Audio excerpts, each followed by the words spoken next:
सोनी का model KLV-32CL320 fault no picture. जैसे कि आप देख सकते हैं बैकलाइट ऑन है लेकिन पिक्चर नहीं आ रही है।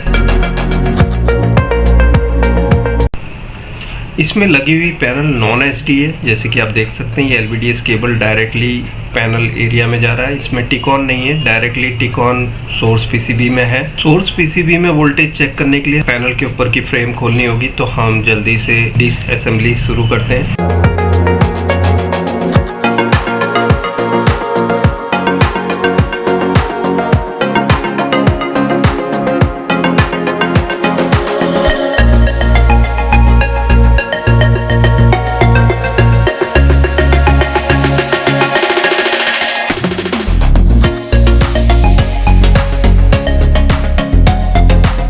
12 वोल्ट यहाँ फ्यूज़ पे इनपुट, जहाँ से LVDS इनपुट हो रहा है 12 वोल्ट आ रहे।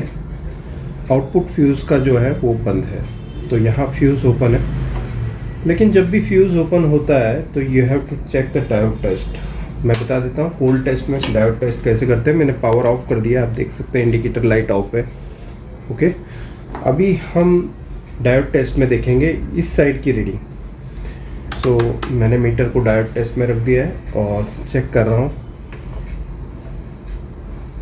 देखिए कोई प्रॉब्लम नहीं दिख रही है। 0.5 की रीडिंग बता रहा है, दैट मीन्स सॉर्टिंग नहीं है। ठीक है, कोई हार्ड सॉर्टिंग नहीं है। लेकिन मैं कहूँगा कि फ्यूज़ सीधा बदलने से पहले करंट में मीटर को रखकर करंट चेक करना बेस्ट ऑप्शन रहता है। सो हम क्या करेंगे इस समय पे, फ्यूज़ तो ओपन है ही, मीटर को करंट में रखेंगे। करंट में रखने के लिए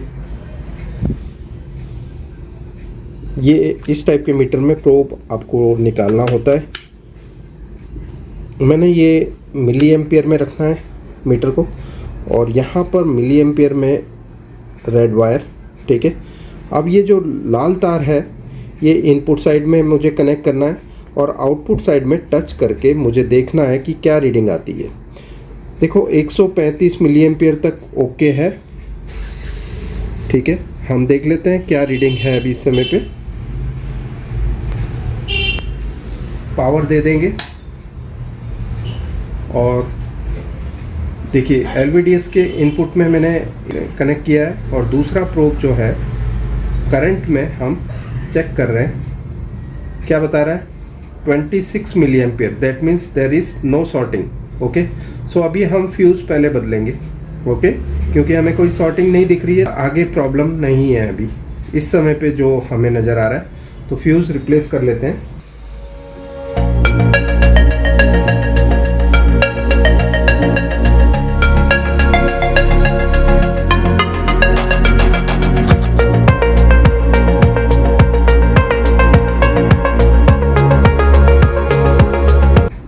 मीटर को दोबारा से वोल्टेज की रेंज में रखने के लिए हम मिली एम्पियर में से रेड प्रोब को निकालेंगे और वोल्टेज की रेंज में और लाइट दे देते हैं ताकि आपको अच्छे से हम दिखा पाए।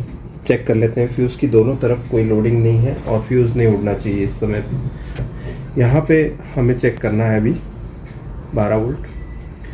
उसके बाद हमें चेक करना है 3.3 वोल्ट। 3.3 वोल्ट की जगह 0.6 वोल्ट आ रहे हैं, इसका मतलब कुछ लोडिंग है। हमें चेक करना है अभी कोई सॉर्टिंग तो नहीं है इस पीसीबी में। आराम से काम करने के लिए डिस्प्ले को मैं हटा लेता हूं और बैकलाइट टेबल पे प्लेस कर देता हूं ताकि मैं प्रॉपरली पीसीबी को ट्रेस कर पाऊं, उसमें अंदर सॉर्टिंग है तो सॉर्टिंग को रिमूव कर पाऊं। 12 वोल्ट ओके हैं। इसके बाद हमें 3.3 वोल्ट चेक करना है जो कि यहाँ हमें मिलना चाहिए। ठीक है, 3.3 वोल्ट ओके है। अभी हमें 17 वोल्ट मिलने चाहिए जो कि यहाँ AVDD लाइन पे मिलना चाहिए, जो कि नहीं मिल रहे हैं। सो ये क्लियर है कि यहाँ बूस्ट वोल्टेज नहीं बन रहा है। अभी हमें चेक करना है डायोड टेस्ट की रेंज में कोई सॉर्टिंग वगैरह देखने के लिए। ग्राउंड को रेफरेंस लेते हुए AVDD सप्लाई लाइन के अक्रॉस में हम देख रहे हैं तो यहाँ 0 की सॉर्टिंग दिख रही है। ठीक है, सो ये कंप्लीट सॉर्ट है रीडिंग। यहाँ पर PF के ऊपर भी सॉर्टिंग बता रही है। तो हमें देखना है कि आखिर IC शॉर्ट है, क्योंकि ये वोल्टेज IC से ही निकल रहे हैं आखिर। और यहाँ पर PF शॉर्ट है, IC शॉर्ट है, क्या देखने के लिए हम short killer power supply use करेंगे। इसके लिए मैं पावर सप्लाई यूज़ कर रहा हूँ जिसमें 17 वोल्ट हमने सेट किया हुआ है और 6 एम्पियर का करंट दिया हुआ है। हम इसे बढ़ाकर 7 एम्पियर कर देते हैं, ठीक है। 17 वोल्ट एंड 7 एम्पियर का हम यहाँ पर वोल्टेज एंड करंट दे रहे हैं, 17 वोल्ट एंड 7 एम्पियर। ग्राउंड हम यहाँ पर कनेक्ट कर देंगे और मदरबोर्ड से कोई कनेक्शन नहीं देना है हमें, तो मदरबोर्ड का कनेक्शन हम निकाल देते हैं, ठीक है। और मीटर को करंट की रेंज में रखने के लिए ये प्रोब को निकाल कर एम्पियर की रेंज में रख देंगे और यहाँ ये जो वोल्टेज में था अब एम्पियर में डाल देंगे, ठीक है। तो ये करंट में चेक कर रहे हैं हम, और प्लस वायर हम पावर सप्लाई से जो पॉजिटिव वोल्टेज आ रहा है उस पे दे देंगे, ठीक है। अभी करंट भी आपको मीटर में देखना है, करंट आपको मीटर में शो करेगा, ठीक है। मैं दोनों डिस्प्ले एक साथ नहीं दिखा पाऊँगा। यहाँ पर पावर सप्लाई में यहाँ पर करंट शो करेगा जो कि अभी 7 एम्पियर मैक्सिमम है विदाउट लोड। जैसे ही हम कनेक्ट करेंगे वैसे यहाँ पर एम्पियर जितना होगा उतना बताएगा, लेकिन अभी हम मल्टीमीटर का यूज़ करेंगे करंट चेक करने के लिए, ठीक है। तो यहाँ पर प्लस प्रोब पावर सप्लाई से जो प्लस वोल्टेज आ रहा है उस पर कनेक्टेड है, और माइनस प्रोब यहाँ पर मैं जैसे ही टच करूँगा या आउटपुट बटन का को प्रेस करेंगे, यहाँ CV लिखा हुआ गया, मतलब आउटपुट कनेक्ट हो चुका है। अब जैसे ही मैं ब्लैक प्रोब टच करता हूँ, आपको ध्यान देना है कि कहाँ से धुआं उठ रहा है। जहाँ पर से धुआं उठेगा वहीं PF ख़राब है या IC ख़राब है आपको पता चल जाएगा। सो यहाँ पर आप देख सकते हैं PF से धुआं उठा मतलब PF ख़राब है, ये हमें क्लियरली पता चल जाता है कि ये PF ख़राब है। तो हम इस PF को निकाल देंगे। फिर से मैं बता देता हूँ, जैसे ही टच करते हैं करंट भी देखना है आपको कितना बता रहा है, 7 एम्पियर मतलब फुल करंट, ठीक है, जितना दिया है उतना। तो ये PF यहाँ पर जल रहा है, तो इसे हम निकाल देते हैं और चेक करते हैं, ठीक है। इसे हम निकाल देंगे क्योंकि धुआं इसी PF में से निकला था।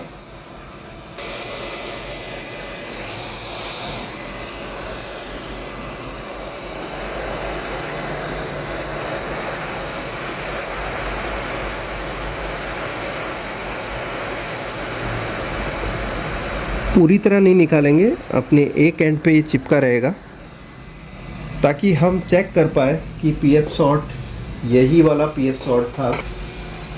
और PF चेक कर लेते हैं, ये वाला जो धुआं निकल रहा था। सो ये 0 या 1.6 या 2 ओम्स के करीब की शॉर्टिंग है। दूसरा PF लगा लेते हैं अब।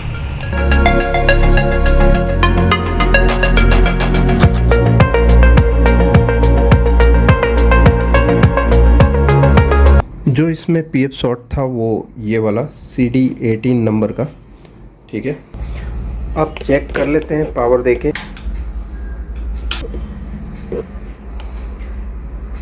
यहाँ पर आप देख सकते हैं पिक्चर बन चुकी है, हमने यूनिवर्सल बोर्ड लगाया। इसमें मैपिंग की सेटिंग से हम इसे ठीक कर सकते हैं। किस सेटिंग मेनू में पैनल सेटिंग में जाएंगे, एंटर दबाएंगे, जेडा को वैसा कर देंगे, ठीक है। तो ये सेटिंग ठीक है। यहाँ पर आप देख सकते हैं एकदम पिक्चर कंप्लीट है। अभी इसके ओरिजिनल टीवी पे हम लगाकर चेक कर लेते हैं पैनल को।